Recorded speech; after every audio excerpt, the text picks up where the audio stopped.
I think the best way of learning for me is action. I learn a lot better on the job, so to speak. So self-learning kind of works a little better for me. But yeah, look, I think university. One thing I do believe is that if you want to make a company, one of the first things you need to do is do something completely different. I don't know if I would ever recommend going to university to learn to make businesses.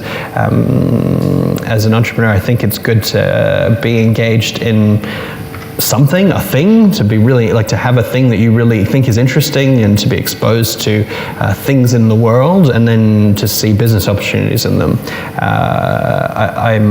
And maybe it's just like my, like, I think before starting a company, I used to think that the way you started a business was that you'd sit down in your suit and you'd like look at all the business opportunities and you go, that's the one we're going to crush.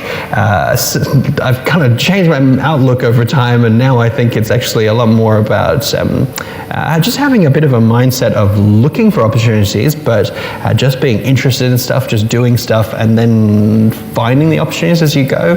And it's like lots of them suck, right? So I think it's good just to have this kind of general radar for things. As I was saying, for me, as a person running a company that sells stuff, I just constantly think, could we sell that? But even just more generally, I find I just am like, I wonder how much money you could make renting a business, a building like this, or how much does it cost to run events, and how could you scale that? And I think it's important to have that kind of mindset of where you're constantly looking for opportunities, but I don't think you'll find them in like a business school. I think you need to get out in the world.